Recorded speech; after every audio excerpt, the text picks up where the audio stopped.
Więc samsara to jest to, co właśnie się działo przez te 3 minuty, jak medytowaliście. Mniej więcej. Często mówi się na przykład, że samsara to jest, w buddyzmie tak jest powiedziane, że samsara to jest takie koło narodzin i śmierci. Taka podróż umysłu, można powiedzieć. Więc ta podróż umysłu, czyli powiedzmy w buddyzmie uważa się, że reinkarnujemy do różnych światów, ale nawet jeżeli ktoś nie wierzy specjalnie w reinkarnację, to widzi, że jego umysł się porusza, prawda? To, co dzisiaj macie w umyśle, tendencje, które macie w umyśle, z nimi zaśniecie i z nimi się obudzicie. Nie obudzicie się w jakichś zupełnie innych tendencjach. Tak? I teraz przez te 3 minuty, chyba że ktoś bardzo stabilnie przebywał w pustce umysłu, to wtedy nie ma tych tendencji i wtedy jest coś takiego właśnie jak proces, jest samsara i nirvana. Dzisiaj o tym opowiem. Więc samsara, jak powstaje samsara? O tym zaczniemy. Czyli samsara, na przykład ludzie często mówią, samsara to jest coś na zewnątrz, albo jestem w świecie samsara i spotykają mnie różne problemy albo cierpienia. Ktoś wchodzi na ścieżkę, prawda, no to się dowiaduje, że jest coś takiego jak samsara i potem praktykuje ileś lat i mówi, jestem w samsarze. Muszę się wydostać, praktykować, prawda, i osiągnąć nirwanę. No i wtedy jak spotykają go różne rzeczy zewnętrzne, mówi, jestem w samsarze i tak dalej. Ale gdzie ma te źródło, to jest właśnie w naszym umyśle. To, co się działo przez te 3 minuty, te różne myśli, to jest właśnie to. Jak one teraz powstają, jak ta samsara powstaje. Bo to jest jakby kluczowy moment i takie skrzyżowanie. Skrzyżowanie, na którym jesteście praktycznie cały czas, każdy jest cały czas, a szczególnie po śmierci, kiedy umieramy, to jest taki moment 3 dni po śmierci, kiedy jesteśmy dokładnie na rozdrożu samsary i nirwany. Tak samo jest to, jak zasypiamy. Teraz jak powstaje ta samsara, bo o tym będziemy mówili, bo tutaj mówiliśmy o tym, że ludzie, generalnie ktoś nie praktykuje, to mamy takie tendencje, prawda, do odnalezienia w rzeczach jakiegoś stałego szczęścia, na przykład z drugą osobą, albo w jakichś przedmiotach coś nabywamy, prawda, i chcemy, żeby to trwało. Tak naprawdę ludzie, na przykład my mamy taką tak zwaną ignorancję, że jak coś, prawda, zdobędziemy, nie wiem, może jakiś drogi samochód czy coś, to chcemy, żeby on był cały czas taki sam. Na przykład bardzo nie chcemy, żeby on się zarysował, albo ktoś nam zniszczył. Prawda? Mamy jakby takie, tak samo jeżeli na przykład mamy, nie wiem, partnera, to bardzo nie chcemy, którego bardzo kochamy, jesteśmy przywiązani, to bardzo nie chcemy, żeby on odszedł od nas. To dlaczego go zmieniamy potem? Proszę? To dlaczego go potem? No o tym właśnie będzie. O tym właśnie będzie, ale to po pół godziny będą też czas na pytania, więc zmieniamy go, ale ta druga osoba będzie cierpiała. Nawet jeżeli my nie będziemy cierpieć, to może ta druga będzie cierpiała. Chodzi mi o to, że zaraz wykażemy, jaką samsara, czyli to wszystko ma naturę. Okay? Bo teraz tak, chcemy znaleźć trwałe zadowolenie. To może być we wszystkim, słuchajcie, to może być, nie wiem, w alkoholu, w kobietach albo mężczyznach, w pieniądzach czy coś w tym stylu, tak? Ciągle po prostu, ciągle jesteśmy tak naprawdę niezaspokojeni. Tylko chwilowo chcemy znaleźć to stałe zadowolenie. Chwilowo chcemy znaleźć, ale większość ludzi tego jakby nie rozumie, goni za takim, jakby jak jest marchewka i królik goni. My mamy po prostu, jak ktoś na przykład ma wiedzę jakąś intelektualną, to wie, ale normalnie ludzie nie wiedzą tego i generalnie żyją tylko pewnego rodzaju taką wizją samsaryczną, że jeżeli się wydarzy na przykład to i to będę szczęśliwy. Bardzo często tak jest. Prawda? Dajemy sobie po prostu pewnego rodzaju warunki. I te warunki, nawet jeżeli nastąpią, to będzie trwało tylko chwilę. Dlaczego to będzie trwało tylko chwilę? Ponieważ wszystko się zmienia. Wszystko się zmienia. Musimy po prostu to, jeżeli chcemy, powiedzmy, chcemy pokonać naszą ignorancję, czyli to, co działo się przez te 3 minuty, powiedzmy, byliśmy albo na przykład poruszeni, coś się wydarzyło, albo po prostu byliśmy rozproszeni. W nas się zmienia. W nas się zmienia. Proszę? W nas się zmienia. Nasze pragnienia się zmieniają. Nie, one są stałe tak naprawdę. Zaraz opowiem. Ale to Nawet nie jeżeli pragnienia się tylko potem. po 3 minutach. Nie do końca nigdy. Chodzi o to, że może nasze pragnienia się zmieniać. Desire? Okay? Desire. So our desires, like all the time, they change. But the mechanism is the same. Więc chodzi o o to, że nasze pragnienie jest po prostu jak ogień. Cały czas trwa. Jeżeli mamy ogień, to co mamy też dym. Czyli będziemy mieli po prostu cierpienie. Zaraz opowiem o tym, jak to powstaje. Bo na ogół się o tym nie zastanawiamy i dlatego jest taki moment, prawda? Nam się może wydawać, że już wszystko wiemy. Ale jeżeli po prostu jesteśmy kogoś bardzo na przykład kochamy, jesteśmy przywiązani i ta osoba jutro umrze, okay, to nasza wiedza intelektualna może nam nie wystarczyć tutaj. No dobrze, ale można się przyzwyczaić. Okay? Za pół godziny. I chodzi o to, że bo tutaj są możemy się spotkać one by one i wtedy dyskutować sobie ile chcecie, ale w grupie tak. Więc o to chodzi, że wiedza intelektualna to nie jest wiedza, która nam pomoże, zarówno w życiu, tak naprawdę przy jakichś bardzo trudnych sytuacjach, a już na pewno w momencie śmierci, ok? A to, co w momencie śmierci nam pomoże, zaraz też opowiemy, że tak powiem, na drugim panelu naszym 30-minutowym. Więc mamy tak naprawdę, musimy zrozumieć, że mamy ten mechanizm, że tak zwane to jest tak zwane, to jest chwilowe szczęście, ale szukamy tak naprawdę trwałego. Szukamy trwałego. Prawda? Czy ktoś nie szuka trwałego szczęścia w zewnętrznych rzeczach tutaj na sali? Ja nie szukam. No, ale słyszałem, że Pan jest oczytany właśnie.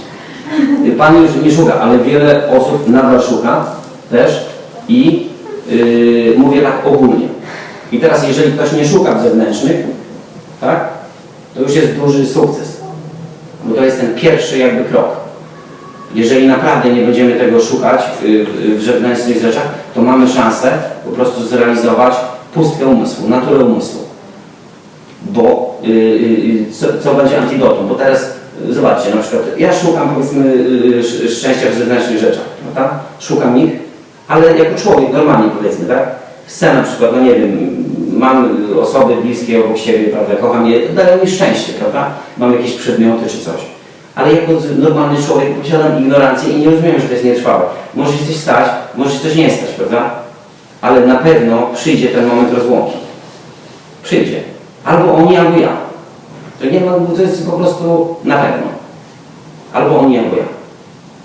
I teraz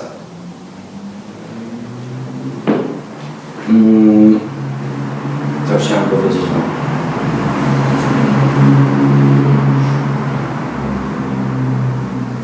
Muszę się zastanowić też. Bo mówiłem Że to, że umysł się schwiejni. że umysł jest chmielny, tak. Ale chciałem jeszcze był taki jeden wątek. W zewnętrznych rzeczach. No dobra, okej, czyli rozmawiamy cały czas o tych zewnętrznych rzeczach. Więc okej, czyli wracam do tego punktu. Jestem tym człowiekiem, który cały czas rzeczy się zmieniają, tak? Ale nie rozumiem, że one się zmieniają. I teraz w tych zewnętrznych rzeczach poszukuję czego? Spełnienia. Spełnienia, bo teraz mówimy o ścieżce duchowej. Nie mówimy o jakichś społecznych rzeczach, tylko mówimy o ścieżce duchowej. Jak wejść na taką rzeczywistą ścieżkę duchową, od czego zacząć? Tak jak było na przykład 4 szlachetne prawdy według Buddy, to pierwsza szlachetna prawda to była jaka? Przyczyna cierpienia. Jeżeli my tego nie zrozumiemy, jaka jest przyczyna naszego cierpienia, to nie będziemy nic praktykować tak naprawdę głęboko. Bo nawet jeżeli będziemy mieli jakąś medytację czy coś, to za chwilę nas to wybije. A jeżeli po prostu nie będziemy rozumieli nietrwałości i będziemy do kogoś silnie przywiązani, jeżeli coś się wydarzy, ja nie mówię, że się musi wydarzyć, ale jak się coś wydarzy złego, to będzie po prostu cierpienie. Bo są nasze oczekiwania, bo chodzi o to, że my jesteśmy z tym jakby zintegrowani z tą osobą. I to jest nasze źródło szczęścia, albo ten przedmiot. Po prostu nasza część tam jest właściwie, można powiedzieć. To jest moje szczęście. I często ludzie tak sobie mówią. Prawda? I wtedy, jeżeli... Nasze ciało, nasze zdrowie. Nasze ciało to jest jakby... to już jest... Tak, to jest największe przywiązanie. Nasze ciało to jest największe przywiązanie, jakie mamy w życiu. Nie ma większego. Jeżeli ktoś przyjdzie, powie nam, ok, zabiorę Ci Twoje ciało, no to z wszystkim możecie się rozstać, ok? Nie mówię tam o bliskiej osobie, ale o wszystkich przedmiotach. To na pewno oddacie, jeżeli będziecie wiedzieli, że to już jest wybór. Prawda? To jest największe przywiązanie. Ale to jest jakby takie może bardziej subtelne, no bo tutaj jest jakby tylko kwestia jakby śmierci naszej, prawda? Ale zdrowie. Zdrowie, ale zdrowie jest też coś takiego, to nadal można zmienić. To iluzja. Że do ciała największe przywiązanie. Więc chodzi o to, że ale mamy przywiązanie do ciała. Okej, na pewno. Nawet jeżeli, Do ciała. bo to nieważne na przykład zdrowie. Powiem wam, to nieważne zdrowie. Jeżeli macie medytację, to nie jest ważne wasze zdrowie, głęboką medytację. Widziałem na przykład moich nauczycieli, jeden z nich na przykład odchodził na nowotwór, trzustki miał 90 lat. I na ten nowotwór nic tam się nie skarży na jakiś ból czy coś. To jest jeden z najgorszych nowotworów. I 3 dni po śmierci siedział w medytacji, opadł klasztoru. Widać było, że już zmarł, tak? I to było po prostu we wszystkich gazetach. Więc jakby zdrowie to nie jest specjalnie jakby istotne. Tutaj tak mówię o jeżeli macie praktykę głęboką, to tak naprawdę nic nie jest w stanie was wybić z tego. Okay? Nawet mówię, że jeżeli mamy głęboką praktykę pustki, to nawet śmierć nas nie wybije z tego. Ani na przykład moment, kiedy zasypiamy. Okay? Jeżeli ktoś ma głęboką naturę umysłu i pustkę, świadomość, to w momencie, kiedy zasypia, on kontynuuje tą samą świadomość swoją. Okay? To jest wtedy sygnał, że ktoś naprawdę, czyli po prostu świadomie wchodzi w sen, ale na ogół się to nie wydarzy. Okay? Bądźmy jakby szczerzy ze sobą, że jest tak, że zasypiamy, jest moment to ciemność. I jakieś tam sny się pojawiają, czasami jakieś świadome, a może przejrzyste, albo jakieś sny mądrości. Okay? Ale nie mamy po prostu tej rozpoznania pustki we śnie. Dobra. Więc no to jest pierwsza rzecz, czyli wszystko się zmienia. I to jest tak zwana medytacja nietrwałości. Wszystko się zmienia. Każda bliska nam osoba się zmienia w każdej chwili i musimy jakby dopuścić to do naszej świadomości, do umysłu, że ta osoba w każdym momencie może nas opuścić. Ja wiem, że to jest straszne, ale to jest faktyczne. To jest faktyczne. A jeszcze przy tym nie stać się po prostu jak posąg głodny nie czuło na wszystko, bo to też jest możliwe. Okay? Żeby po prostu zacząć praktykować, bo to tak, z jednej strony mamy to wszystko i potem człowiek jest coś takiego, że to samsara to wszystko odpycha od siebie i potem staje się taki usztywniony. Czasem to jest taki po prostu nieczuły. Też nie o to chodzi. Bo chodzi o to, że dzisiaj bodhicittę właśnie recytowaliśmy, to zaraz jeszcze o tym opowiem. Bo to się wszystko razem łączy w całość.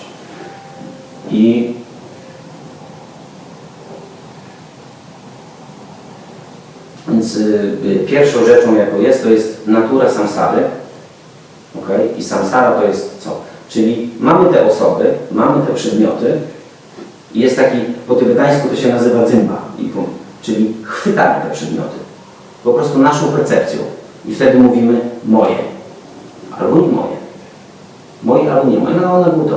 I albo się pojawia awersja, czyli postać gniewu, albo się pojawia przywiązanie. Prawda? Czyli chcę to zatrzymać przy sobie. Nawet, to naprawdę tak jest, nawet jak na przykład patrzę, to jest bardzo takie subtelne, że to działa po prostu cały czas. Jeżeli nie jesteśmy jakby stabilnie w naturze umysłu czy w pustce, to będzie działało. Czyli jak będziemy patrzyli, jak będzie te chwytanie przedmiotu, czyli na przykład patrzymy, moja mama, mój tato, moja córka, mój syn i tak dalej, prawda, moja żona czy moja partnerka. Po prostu chwytamy i jest ten moje. I to jest jakby początek samsary. I w tym już ukryte jest to cierpienie. W tym po prostu momencie, kiedy umysł chwyta po prostu obiekt, percepcja. To może być poprzez dźwięk, to może być poprzez nasze oczy albo smaki i tak dalej. I teraz jak to chwyci, to zbiera w tak zwanym, to jest takie, też się nazywa kunshinamsze po tybetańsku, czyli taki po prostu jakby, powiedzmy, nie wiem jak to powiedzieć, magazyn karmiczny. Zbiera po prostu karmiczny magazyn, ok? I ten karmiczny magazyn mieliście przez jakąś okazję, przez moment zobaczyć w trakcie tych 3 minut. To jest ten karmiczny magazyn. Po prostu pewne rodzaje takie wizje, tak naprawdę się nazywa wizje karmiczne. I to jest właśnie największe przywiązanie. Tak, i to jest przywiązanie największe. I to jest właśnie, jak mówię, to jest samsara właśnie. I zbieramy to i potem po prostu odtwarzamy. Pach. I wtedy tak, chcę, nie chcę, boję się, nie boję. I takie różne rzeczy tam. Coś nas cieszy i tak dalej. To nie jest nic złego, prawda? Ale generalnie tak to działa. To jest więc i potem jak się kładziemy spać, to mamy też, właśnie kunshinamszy się tak naprawdę odzywa. Zaczynają się co? Ślady karmiczne. Okay? Pojawiają się w snach. I na przykład mówią, to co, jak wyśnicie dzisiaj, to takie będzie wyglądało wasze bardo. jeżeli na przykład macie, nie wiem, wasza świadomość po prostu jest cały czas we śnie, żadna iluzja wami nie rządzi, to ona nie będzie, że wami rządziła ani za dnia, ani po śmierci. Ale jeżeli po prostu śpicie i te sny, tam jakieś dziwne, coś tam się dzieje, to znaczy iluzja nami rządzi i będzie nami rządziła po śmierci.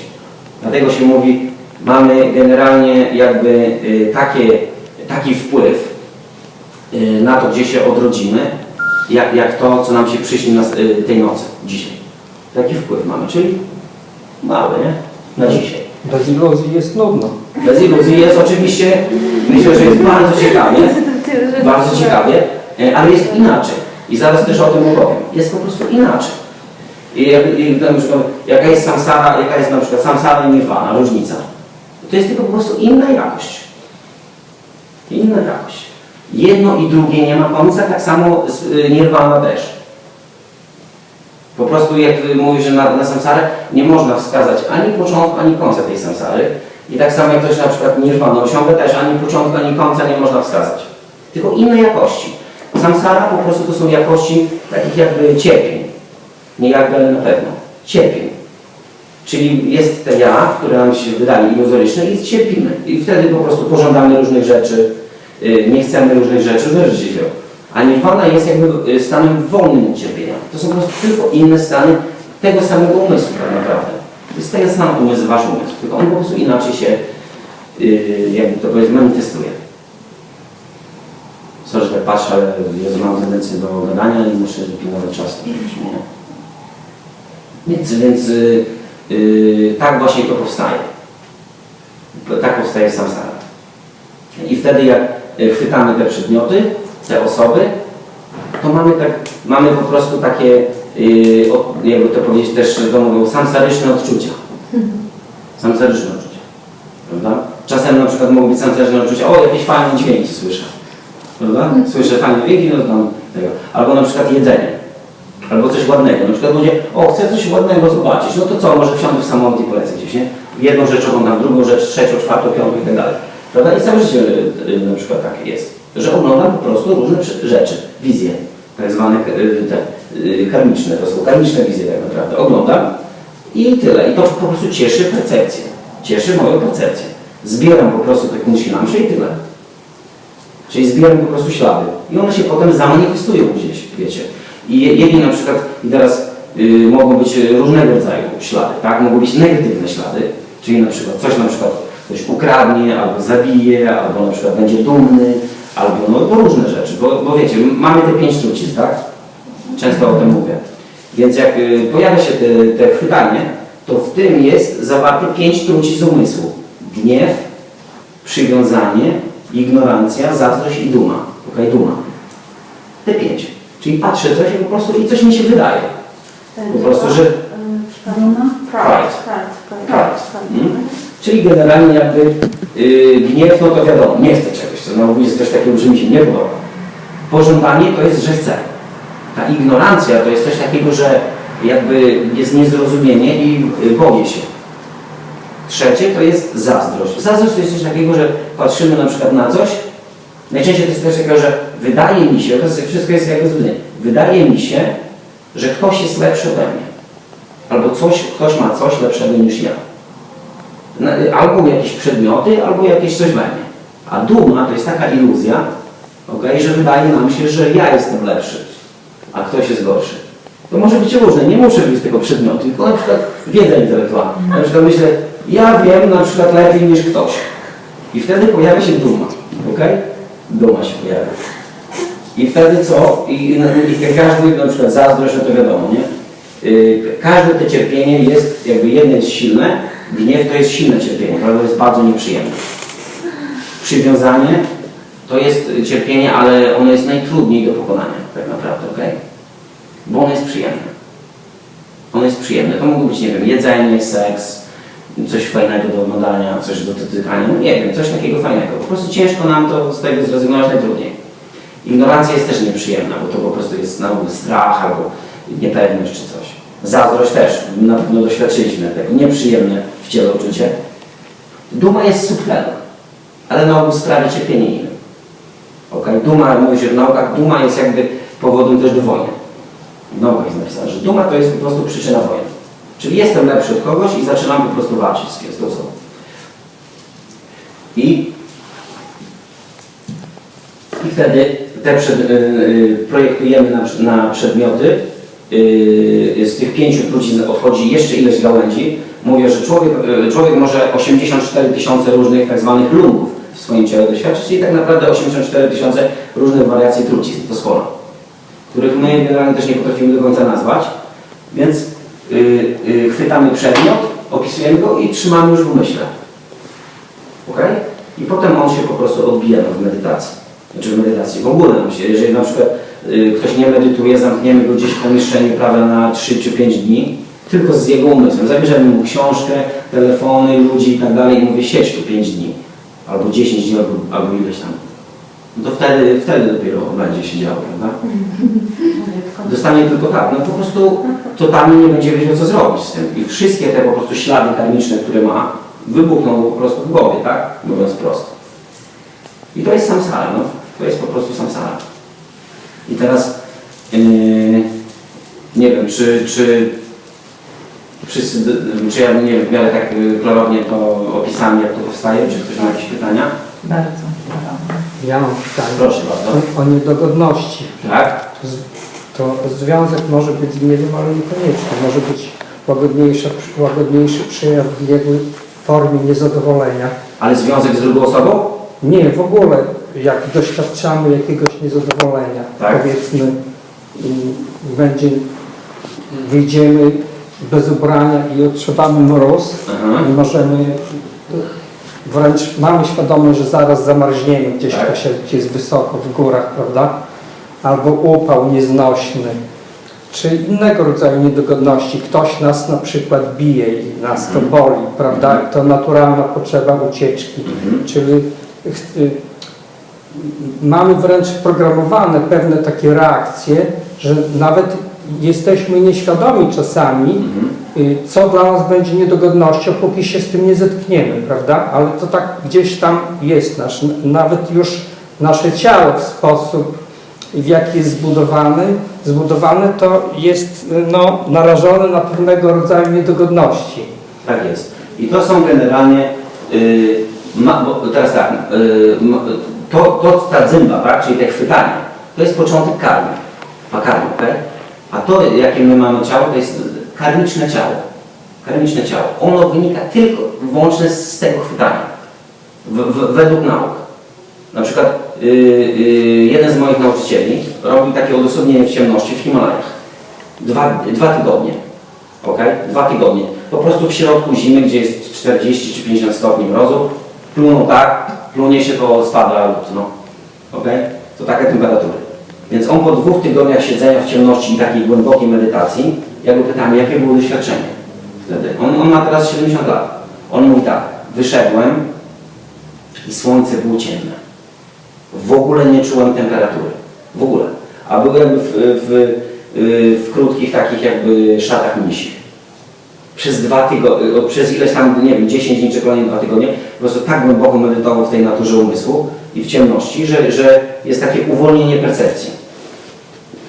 I to było jego doświadczenie. Mówi, nie czułem po prostu zimna. I potem jak ludzie mi zaczęli mówić z wioski, bo umrzesz czy coś, prawda? A on nawet łaknienia nie miał, nic po prostu. I potem jak zaczęli mu mówić, jakby umysł, i wiadomo, że jeszcze nie jest aż tak nie był ustawiony, i potem zaczyna podążać za obiektami zmysłów, za jedzeniem, za dźwiękiem, i potem znowu samsara się zaczyna. Znowu się samsara zaczyna. I chodzi o to, że każdy z nas siedzących tutaj ma po prostu tą naturę umysłu, czyli tą mądrość. Każdy z nas tutaj siedzący. Ok? Wiem, że to może jest jakby nie tego, ale każdy ma te rozwiązania już w sobie obecne. Czyli my mamy te chwytanie, ok? A jak nie będzie tego chwytania, to zacznie się będzie po prostu ten proces. Mówi, że zaczyna się jakby nirwana. Tylko my bardzo często jakby nie chcemy puścić tej samsary. Bo są jakieś ludzie i na przykład, nie chcę na przykład, chcę bardzo, żeby, nie wiem, na przykład czasem jest jakaś śmierć, prawda, jakiejś osoby. I wtedy mówimy, ludzie nie mogą się na przykład pogodzić z tym. I wywracają swoje życie do nogami przecież. Czyli w pewien sposób, to tak mi się skojarzyło z chciałbym nawiązać do tego, co powiedziałeś, że chodzi mi o hipnozę, czyli hipnoza, ten przykład, który podałeś, plus wiele przypadków hipnotycznych, kiedy hipnotyzer może spowodować to, że nie będziemy odczuwać zimna albo gorąca, czy nawet poleje nam kwas No tak, tak. na ciało Tak. i nic się nie stanie. To są dowody na to, że po prostu wszystko jest w umyśle, Tak, a nie w właśnie. naszym ciele. I teraz chodzi o to, tak, że to jest jakby wszystko wiedza intelektualna. Ja wam tu przykazuję, to intelektualna wiedza jest. Ale na początku ta intelektualna wiedza jest nam potrzebna, żebyście po prostu mogli puścić te po prostu przywiązanie i potem sięgnąć do pustki umysłu. Bo teraz później się zaczyna na przykład, jak mamy te myśli, tak, to wtedy nauczyciel, no dobra, a jakie te myśli mają naturę? One są materialne, niematerialne? Gdzie one się pojawiają? Skąd one się pojawiają? Gdzie one znikają? No, normalnie człowiek jakby się nie zastanawia. I nauczyciel wtedy naprowadza ucznia na to, żeby on rozpoznał, skąd ta percepcja i skąd po prostu to wszystko się bierze. Gdzie jest początek tego wszystkiego. Ale Okej. jeszcze mogę coś dodać? Właśnie tego. Okej, teraz będzie 5 minut na pytania. No to będzie też związane z pytaniem. Chodzi tutaj, przykłady z hipnozą pokazują jeszcze jedno zjawisko. No na przykład jak są często seansy hipnotyczne zbiorowe, gdzie jest hipnotyzowany tłum, to hipnotyzer na początek wybiera, on już czuje, która osoba jest podatna. I tylko wystarczy kilka pierwszych osób zahipnotyzować, to potem cały tłum już pada. Zaledwie tam może 5% będzie niepodatnych, tak, na hipnozę. Czyli jest tu pewnego rodzaju związek zbiorowości. I chcę nawiązać do karmy zbiorowej, czyli to, co nasz umysł, jak my odbieramy swoje ciało, to w tym udział ma też nasze otoczenie, otaczający nas ludzie. Generalnie, jeżeli mamy te, jakby działa te chwytanie, o którym rozmawiamy, prawda? To wiadomo, że inni ludzie na nas wpływają też. Ale jeżeli mamy rozpoznanie pustki natury umysłu, nie będzie tak. Nie będzie na nas wpływało to. Okay? I dlatego to jest... Nie będziemy podatni chyba na Nie będziemy w ogóle jakby podatni, czy nie będzie wpływało. Możliwe, nie będzie że wpływało. tu mi się też kojarzy izolacja. Dlaczego osoby, które chciały, no powiedzmy, osiągnąć oświecenie, to szły gdzieś na odludne miejsce, prawda? Żeby odciąć się od wpływów innych osób, które tkwią w tej samsarze. To generalnie jest na takiej zasadzie, akurat miałem okazję być w Himalajach 3 miesiące właśnie takim odosobnieniu. Więc to jest tak naprawdę, czy to będzie w Himalajach, czy to będzie na przykład gdzieś. Chodzi o to, żeby zmniejszyć, wiecie co, jakby chodzi o to, że jak jest dużo rozproszeń, okay? Są ludzie, poruszenia, jakieś tego, to bardzo trudno jest w tej medytacji być. Dla zaawansowanego praktykującego, jeżeli ktoś już na przykład będzie stabilnie w naturze umysłu, to on specjalnie wtedy idzie gdzieś tam. Specjalnie będzie szedł, na przykład później na dyskotekę, a może wódki się napije czy coś. Różne rzeczy. I wtedy po prostu zobaczy, czy to ma na niego wpływ, czy nie. Okej? Więc też na przykład jak siedzi, jak powiedzmy, nie wiem, nauczyciel medytuje w naturze umysłu albo daje instrukcje do natury umysłu, to wtedy to po prostu ci, którzy są, tak jak z tym hipnotyzerem, po prostu to ma wpływ. Konkretnie jak będzie na przykład mistrz dawał nauki, to on nie będzie mówił: hej, Krzysiu, teraz Ci daję wprowadzenie do natury umysłu, albo Tobie daję wprowadzenie, albo Tobie instrukcję. Nie. On po prostu jest, to jego stan umysłu Was wprowadzi w tą naturę umysłu. A nie, ten tekst to tylko jakby słowa, to tylko jest jakby wsparcie. Jak ktoś ma świadomość jakby pustki, to dzięki temu możemy to rozpoznać. Tak jak hipnotyzer może nas wprowadzić w coś, to tak samo i lama może nas wprowadzić po prostu w pogląd dzogczyn, czy naturę umysłu, tak? Dobra. Chodzi o... On może nas, chodzi tak, jeżeli rozpoznacie naturę umysłu, tak, to jest nie tak, że od razu, po prostu 24 godziny na dobę, tylko rozpoznajemy, prawda, i może być parę sekund na początku, parę sekund. Po prostu taki przemysł, raptem jest coś w tym wszystkim, bo że wszystko się zmienia, musimy po prostu to przyznać, okej, naprawdę się wszystko zmienia i naprawdę jestem przywiązany do tych rzeczy. Okej? Czyli Patrzymy... świadomość. Tak, świadomość, muszę po prostu rozumieć, okej? Ja to też kiedyś rozmontowywałem, tak? Po prostu, okej, rzeczywiście, no jestem przywiązany.